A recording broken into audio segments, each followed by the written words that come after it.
الحين راح نسوي مقابله بالانجليزي مع كم نادي جوجتسو بالكويت؟ 4 مع 5 ولا 4 الحين؟ 5 مع ها؟ اوكي مع اخر نادي جوجتسو برازيلي بالكويت. طبعا الشيء الغريب بهالبودكاست انه اول بودكاست انا بين جمهور النادي، يعني اذا اخرته راح ينامون فيني طق 1 2 3 4 وريموس ومع. Okay, sir, now we're going to switch in English.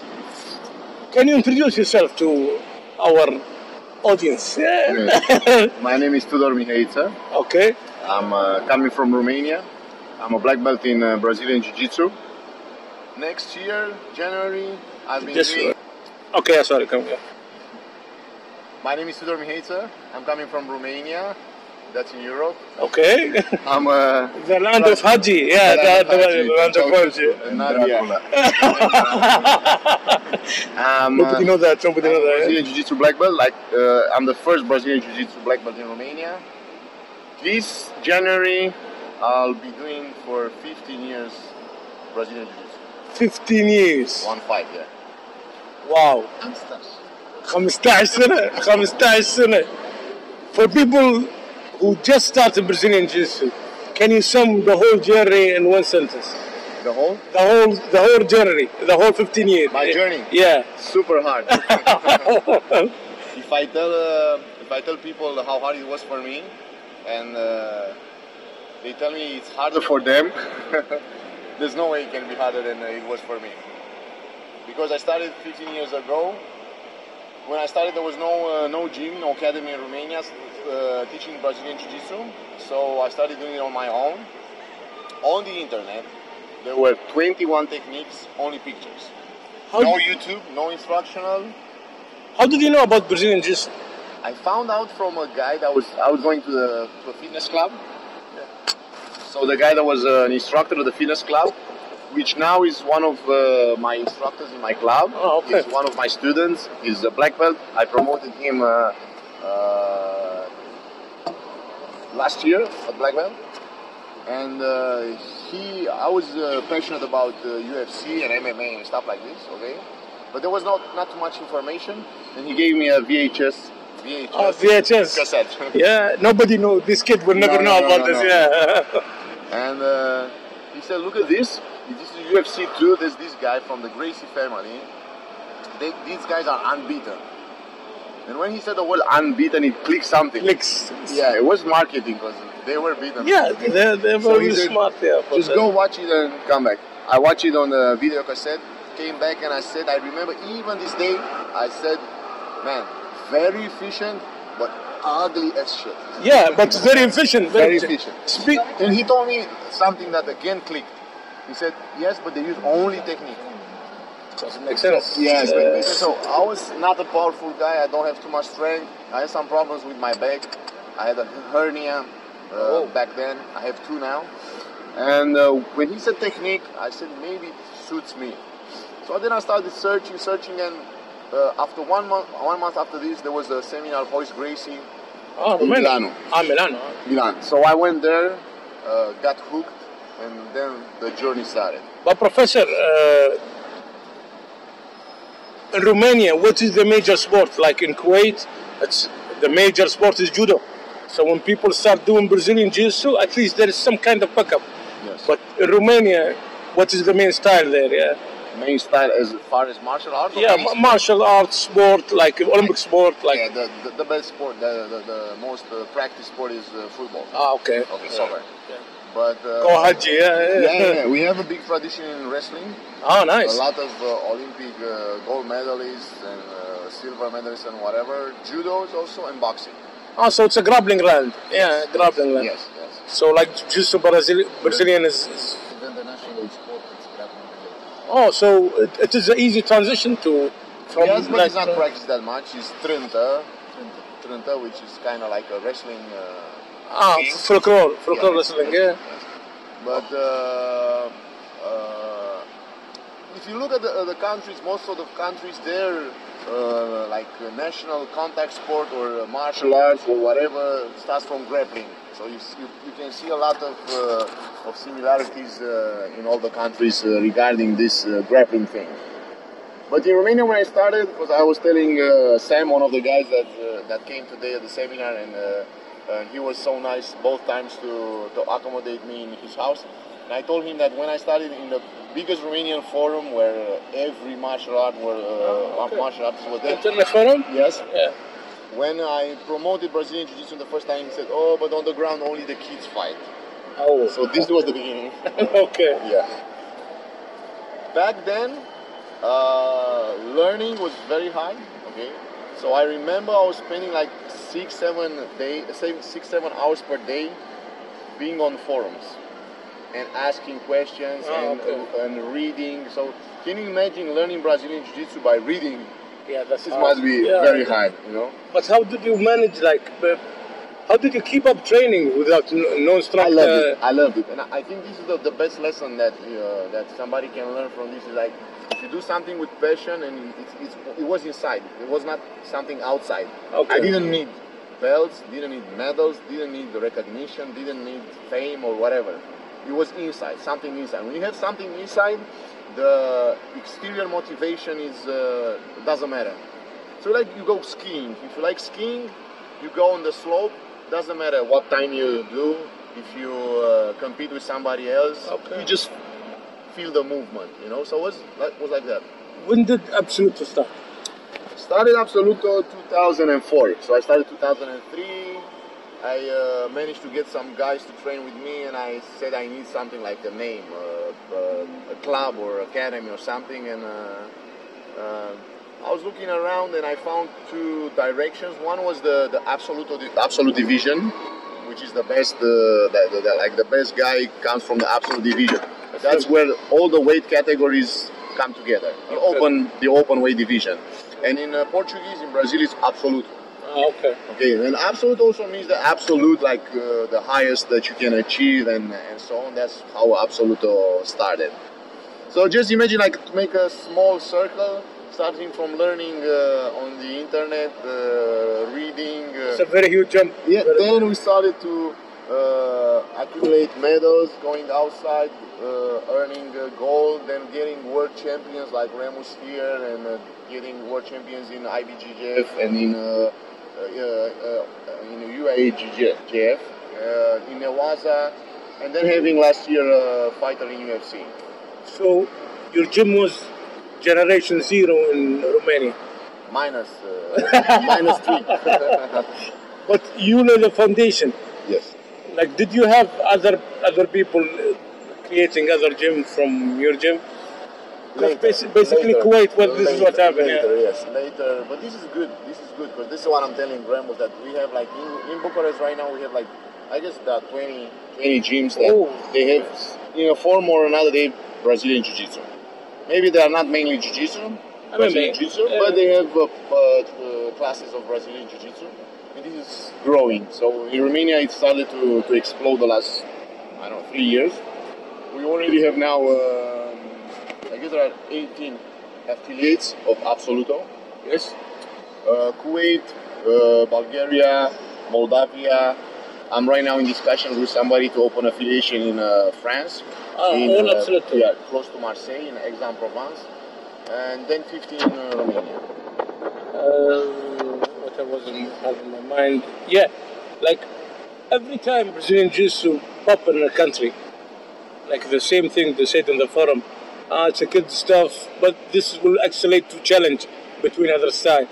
This story happened in Romania. Yes, it happened. I had guys coming to the gym from different martial art backgrounds. Yeah. Mainly judo and wrestling. Oh, okay. So they were coming to spar, to see what is going on. And that's when I realized that jiu-jitsu is something. Because, you see me, now I'm like probably in the best shape of my life. But 15 years ago, I was even skinnier. Okay. So no strength. And guys from wrestling, judo, they were coming. And ogres, ogre. And I would like fight them, but grappling, like sparring. And I could have tapped them, But I was a white belt. So I understood that, man, if this guy is training for 15 years judo, no disrespect to judo and to wrestling, super good styles. Like my guys cross-training everything, judo, wrestling, and so on.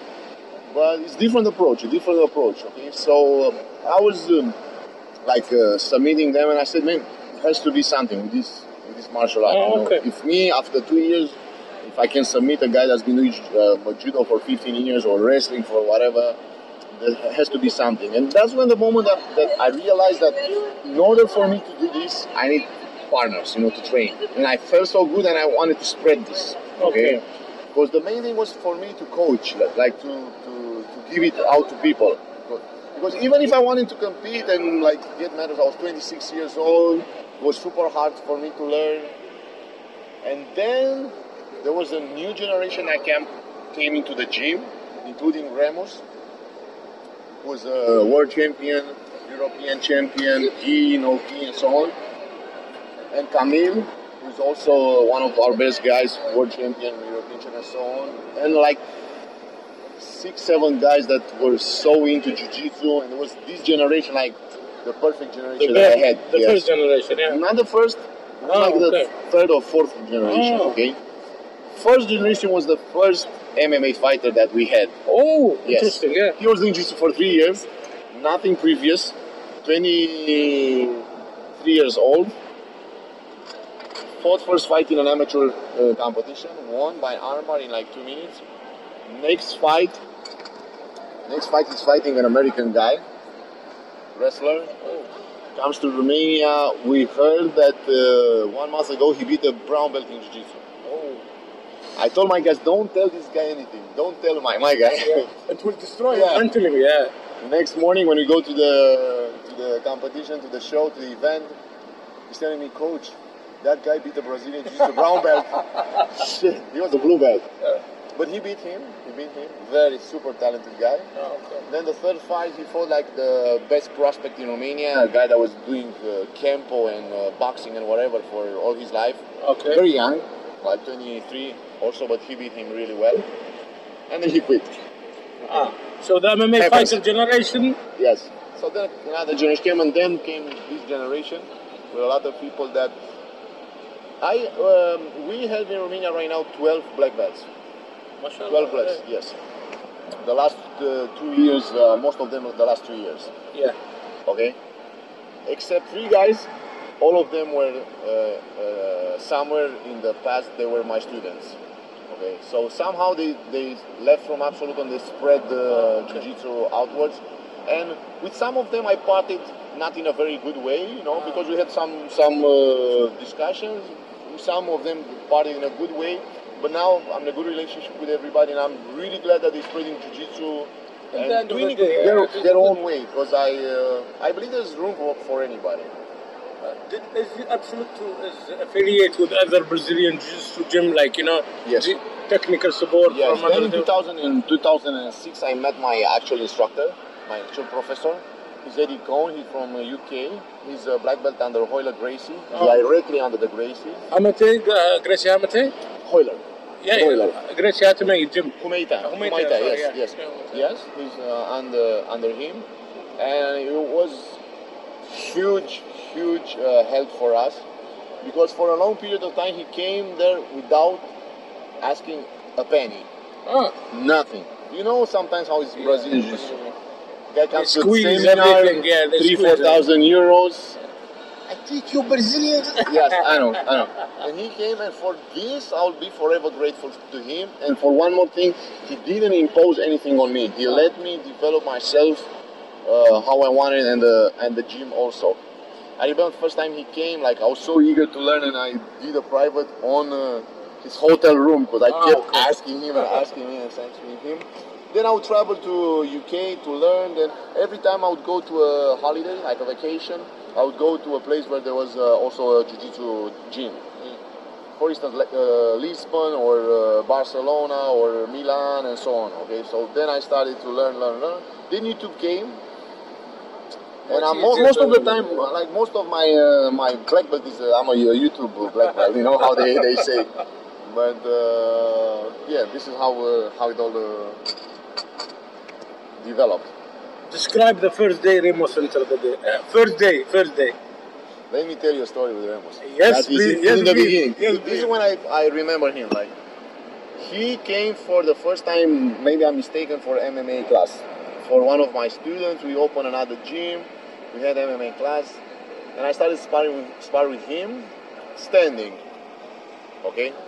Striker. No striking, just grappling, standing. Yes. My wrestling from 0 to 10 is somewhere around 2. Okay. Okay. 10 meaning Olympic champion. Okay. So then I took Ramos one time down, then a second time, and then also, and I would say it's very confident. And then I found out, like, the next training session or whatever, that Ramos was doing wrestling for all his life, and he was just going easy on the coach, not to embarrass him. Yes, I have a lot of memories with the guy. A lot of memories with Ramos, with everybody, and Ramos is he's different in a very good way than me. Like, if I would have discovered Jiu-Jitsu at, let's say, 14 years old, 15 years old, and have Ramos mentality, I believe I would be a world champion. Because I was lazy. I was playing basketball, I was talented. You give me a ball, I can run with the ball whatever you want. Put me to run, or do squats, or do whatever, I would run away, okay? Okay. But Ramos is the kind of guy that, there are two types of guys. Guys that are super talented, but they're gonna be lost somewhere on this journey. Guys that have very good work ethic, okay? But then you have a combination of both, like super talented work ethic. And when you have this, then you have a world champion. From your experience, who will continue training? A guy with a good ethic, or a guy who just loved jiu-jitsu? The guy who loves jiu-jitsu. Why? Because it's inside. Okay. Okay? It's like you love something, like, I have an example, but I cannot give it to you in Kuwait. No, come on now, my podcast open mind. You can say it's open-minded? Okay. Go for it's it. Like sex. Okay. Okay. Doesn't matter what. There's no performance. Nobody's counting. There's passion inside. Passion. Okay, it is passion. Okay. Okay. So you don't mind what's exterior. Nobody's timing. Nobody's giving marks. So it's a 10. You do it. Okay? So the same with snowboarding or skiing and so on. But if you love it, for me, I don't care. I told the guys, I don't care what medal I get. I lost in IBGF 9 finals. 9. But I keep showing them. I keep showing up there because I love what I do. Okay? Doesn't matter the belt.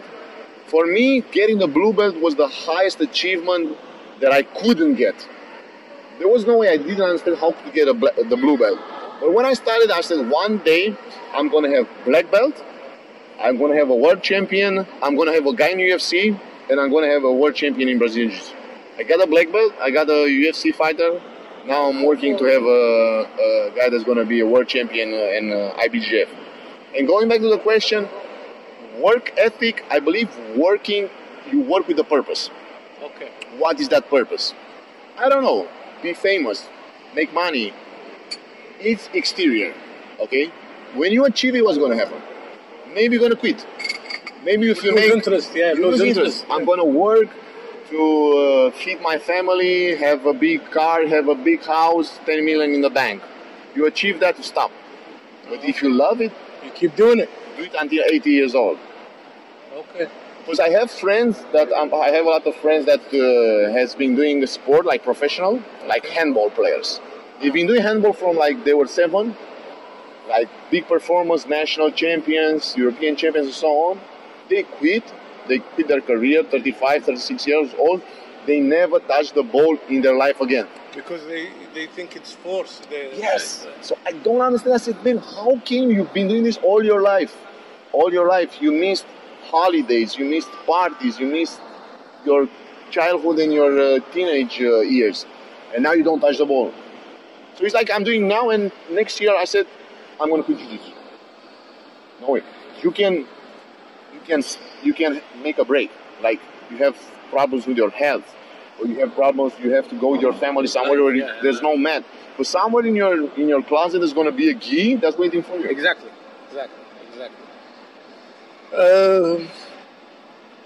I notice a mentality not with you, with Remo's team, you know, emphasizing on technique, explosion,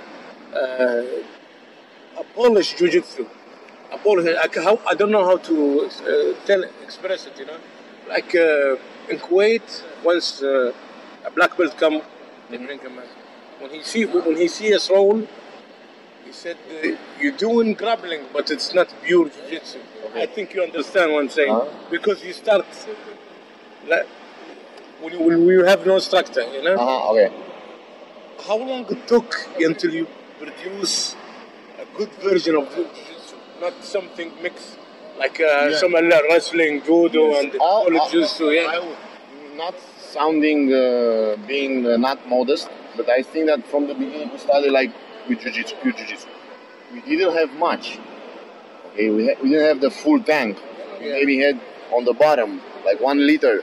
It was 1 liter of jiu-jitsu, pure jiu-jitsu. No judo, no wrestling. I didn't watch instruction of judo, of wrestling, nothing. Just jiu-jitsu. If I could find something jiu-jitsu, I'll learn from it. Okay. The problem was that in the beginning I was too focused on technique, personally. Okay. So I had this idea that jiu-jitsu needs only technique, no strength, no nothing. There's nothing true. Brazilian talk, the Brazilian. Man, look at Brazilians. Yeah. They sometimes use the bomba. The bomba, you know. Of course. And there's not only strength, it's technique, strength, and everything. Speed as well. Speed and whatever you need. Okay, the whole package. So we started doing like pure jiu-jitsu, and I believe that the whole community formed around us. Not like because we are the middle of the whole thing, but because they saw what is the right way to go. But how did you manage to do this? Studying a lot. Like even now, 15 years. I'm gonna be next year 2nd degree black belt. I study each week at least 10 hours. I study jiu-jitsu something, instructionals, the documentary, competition. The way you say you make it sound easy, but like even sometime with if you see technique and there is no instructor tell you need to put pressure here. Yes. You need to put. How do you reverse engineer technique? Like because we need this in Kuwait, for a lot of people. I understand. Listen, in the beginning, like even now, maybe I'm not the best coach. I try to be the best coach, but I'm not. Okay, because there are a lot of coaches that are super good. But I believe somewhere jiu-jitsu becomes very personal. Like even Marcelo Garcia, if he comes here and he teaches you the X guard, it's not for you. Yeah, I believe it's not for him. Not for me even, okay? So then even if he's showing you the exact way, get 5 black belts, tell them to show you the armbar from the guard, you're gonna see 5 different approaches. The armbar is the same, but the approach is different, okay? Roger likes to put the hand on the collar. The other guy likes to put the hand under the leg. The other guy loves whatever, okay? So it's different. So then when you get the concept, so I was teaching concepts more than I was teaching technique, but also the concept. So he understands what he needs to achieve, and then his own way. Your version, make it their version. Yes. Okay. Yes. Okay. When did you start like as a gym, focusing on competition? Like Since the beginning, I wanted to start competitions. I competed the first time.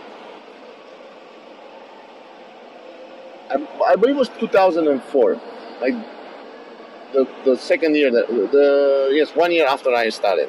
Went to competition in Barcelona. Okay. I got tapped in 2 minutes by an anaconda choke. Didn't know what was that. Then next competition was in Hungary in 2005, and I got the bronze medal in the open division. How does it feel? Listen, how does it feel? Man, I slept with the medal next to my head. Really, not kidding. So when I see guys going to a competition and they lose the first fight, they have only 4 guys in the division, but they get a medal. And everybody's complaining, oh, why do you speak so much about that bronze medal? Okay, don't lie about it. Don't say I had 3 fights and I got a bronze medal. If you admit we were only 4 guys, I lost and I got a bronze medal. Fair enough. But I know the feeling of the guy that won that. I have one guy in my gym, he got the bronze medal, didn't win the match, lost the match, got the bronze medal, he was the happiest guy in the world. This is what we have to do with Jiu-Jitsu. Give tools to people to use them. If you want to be happy using Jiu-Jitsu, and I can give you the tool.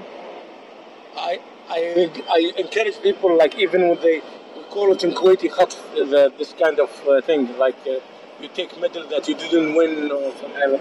Some people like Mr. Abdullah was complaining that you are giving too much credit for them. I tell them, because the community here is small, we need to encourage people that to do Jiu-Jitsu. But not lie about it, just like... It's a big difference what he feels and what we think about him. Because if I look at him and I said that he lost in the first minute, I said, he's a lousy fighter, okay? But he's going to improve, but he loves it. Yeah, exactly. He loves the medal. He loves Jiu-Jitsu. He's going to be there forever, maybe. But maybe one guy in the same division wins the gold medal, quits the next day. Yes. So for who am I interested to have? No, for the long term. Jiu-Jitsu. Yeah, long term. The long term guy, you know? Yes. I think Jiu-Jitsu is shaping lives. And I've seen it in my gym many, many times. Shaping lives. So we have to shape their lives. It's not medals. Medals come and go. They're a piece of crap. I have like 20 medals. And I'm so motivated to hear that, because people here do not catch this, you know, like it is not about a sport to give you discipline, you know, like it give you a frame of mind, to do. I have so many examples. Look at this. One guy, big, strong, bodybuilder type of guy with his friend. The type of geek with the eyeglasses and everything, frail, and so on. They come to the gym. And they do Jiu-Jitsu for 1 month, 2 months. They don't come for the next 2 months. Then the bodybuilder comes back to the gym. And I ask him, how's your friend going? He said, listen to this story. While he was little, one guy in our neighborhood kept mocking him, like slapped him behind his head, making fun of him. 2 months after he did Jiu-Jitsu in a small fast food, the guy went to him. Only technique he knew was the double leg. Boom, put him down. Yeah. The guy started to shake the bully. Yeah. Said, I don't want to do anything to him. From now on, the bully doesn't touch him, and the geek walks with his chest up in the neighborhood. Tell me, isn't this what this is about? Exactly. It's self-defense and motivation.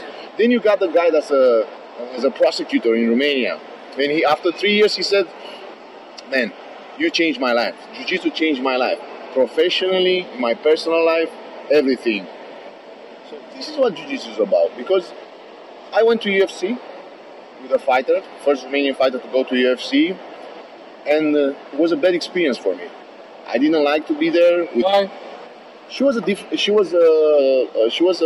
special character. You know, we parted ways after this. You know, we parted ways. Okay. We split because I told she was a girl, and I told her that's it. It was enough for me. Maybe I'm not the best coach for you. Maybe you have to find somebody else because we cannot work together anymore.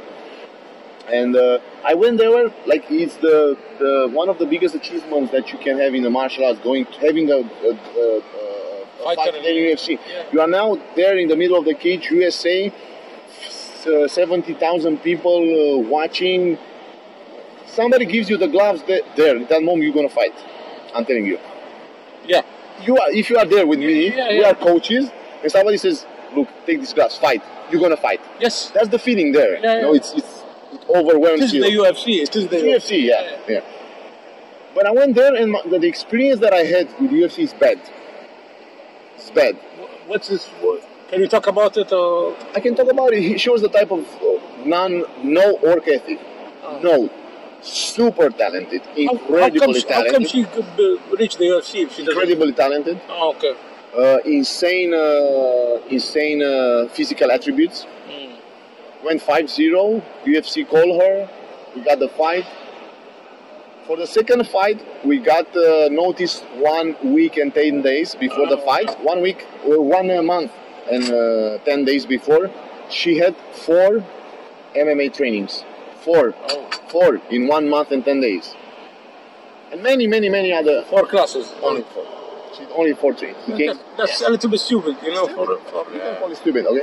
So I went there, and it was a bad experience for me, okay? Because I don't want to go somewhere and know that I'm going to lose. Yeah, it's... Every time I went with somebody, I knew that it was his or her best potential. Maybe it was not the best guy or girl in that division or fight or whatever. But at least you prepared. It was the best potential. Prepared, yeah. When you go there and you know you're going to lose, I don't want to go there. So it was a bad relationship as a coach and a fighter, you know. And being in the UFC and having a bad experience, I would never give it for going to a local competition with the guys. No matter what happens, no matter how many medals they get, we feel good. We have a good experience and we make fun. We have a good time. My question is, how come only with 5 fights she's been called for the UFC? That doesn't make sense. 5-0. 5-0. Yes. Listen. When she fought, Roomania MMA. I don't know. She when her third fight, she fought with a girl, head to head, banging. Bam, Okay. boom, boom. I made a highlight on this fight and I sent it on the forums. It had huge views, like 1 million views on forums and so on. And then the manager started to call us. Germany, UK, and Russia. She asked for fights. They asked her for fights, and then she won 2 more, knockout, submission. Okay. Okay, 5-0, and So she made the show basically. yes, and the UFC came to Zagreb, to Croatia. It was Eastern Europe. We needed an Eastern Europe girl. She was super spectacular, going for knockouts and so on, and they called her. Speaking of which, BJJ MMA is it becoming big in Western Europe? Like in Eastern Europe. Eastern Europe. Yes. We have like one of the biggest show in Europe is in Poland. It's called KSW. Yeah, Poland. Very big show. Yes. But like Brazilian Jiu-Jitsu usually is big. Jiu-Jitsu is big. It's becoming big now. It's big. Even in Serbia, in Poland, like Poland, they have like 200 black belts. Yes, 200 black belts. Yeah, Serbia, they have also like 30, 40. Yes. Croatia also. Yeah, it's becoming big. In Romania, we have like 40 academies in the whole country. 14 black belts is a huge bloody number. 40 academies. Yeah. But black belts 12. 12, still a lot of number, you know?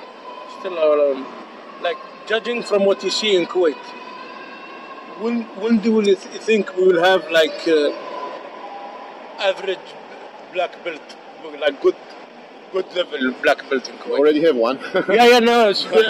But it's not Kuwaiti made. You made a Kuwaitian one. Yes. Kuwaitian, yeah. Like, it takes time. Listen, I became a black belt 2012.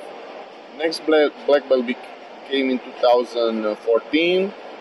Third one the same year. Fourth one 2015. Then we had 2 black belts 2016. 2017, then we had 7. okay. So it's growing exponentially. What you need, you have to have a mass of people that train and that they come as an army. They start white belts, blue belts, but you're gonna lose some of them, okay? But if 10 guys start from white belt, probably none of them is gonna reach black belt. My problem is not like with numbers or belt. I'm speaking about level. About like when I see you roll, him roll, you know.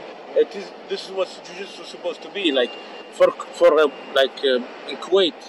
How many years we need until we can produce some? We need people that focus on Jiu-Jitsu. Like we need coaches that focus on Jiu-Jitsu. I quit my job in 2009, I believe, and focus only on Jiu-Jitsu. Because if you have your job, you never. You have a family maybe, or you have a girlfriend, You go to the gym also. We're not going to have time for 10 hours each week to study jiu-jitsu. No way. But you have to have a leap of faith. Like, believe in your gym, grow your academy, you're a coach, grow your academy, start learning, and then you're going to see a different type of jiu-jitsu. Then my wife will start choking me. Of course.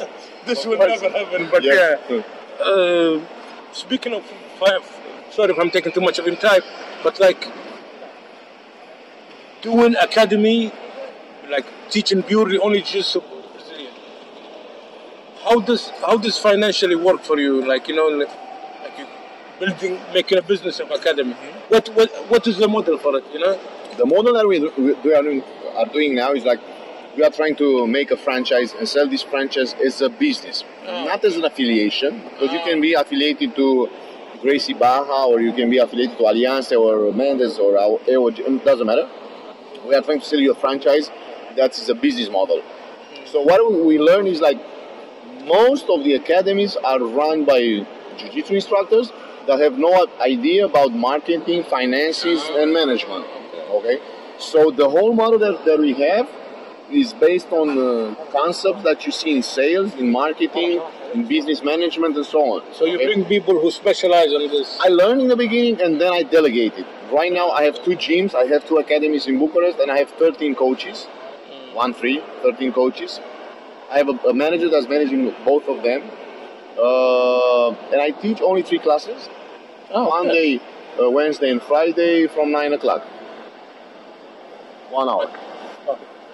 2 hours. Okay. Now I think we covered everything. But because this is the first time I have audience, do you have a question for... Only in Arab. I ask questions only in Arab. عندكم أسئلة؟ يقول عشان ينصح الجوجتسو يستمر لاعب جديد شو ينصح يستمر؟ يدش حامي ما يدش حامي. Like Abdullah asked, what is your recommendation that the guy will keep the guy training and come and keep training basically? Yeah? What's your recommendation for it? Yeah? For beginners, you have the most important thing is you have to leave the ego at the door. Okay. Because then you're gonna suffer. You come to in a gym, especially one that's advanced like theirs, like you have a black belt and you have good guys like blue belts, purple belts, very good white belts. You're gonna suffer. Yeah. You're gonna tap like your hand is gonna hurt from tapping, you know. I know the feeling. But in the same time, you have good guys that have the ability to guide you and to mentor you, like Remus is doing, and also the guys that are higher belts. Okay. Because then they passed through this also. Yeah. They passed everybody. Nobody came to the gym knowing what to do. So they came to the gym being almost zero. So then you start from zero. And you have to trust, you have to understand, and you have to have patience. And don't let yourself frustrate you. Okay? Because you come the first month, everybody's tapping you. Next month, another guy comes. New guy. You already have been doing it for 2 months. Okay. If you tap him, so this is like enlightenment. Yeah. Then you do for 4th month. Then comes another guy. You tap him. Then you start to tap one of the guys that used to tap you. You tap him only 1 time. He's tapping you 5 times every time, but you tap him 1 time. Okay. So then you start Circle of life. Yeah, circle of life. If I want to mix something with jiu-jitsu, like judo, wrestling. Yes. What's your preference? My recommendation is like if you feel like you need something, you should in the standing position, you should go to wrestling. Listen, not that you should go to wrestling because they show you the technique of wrestling, because for instance Remus, in spite of me, knows more wrestling and he can show you a lot of things. The idea is that you can train with wrestlers, okay? But then if you want to turn into a wrestler jiu-jitsu guy, okay? For instance, MMA, you need wrestling. There's no way you can do MMA without wrestling. Wrestling is jiu-jitsu in some form of striking. Either kickboxing, boxing that's adapted for MMA, Muay Thai, whatever, okay? But I think the grappling art that combines the best with jiu-jitsu is wrestling. Because judo, you don't have control. You can throw the guy. That's it. Yeah. That's it. You don't control him. You can throw him and he throws you over. If he landed on his back, it's ippon. Wrestling is different. You have to put a guy on his back and control him, pin him. Okay? So it's better, in my opinion. أسئلة طلبة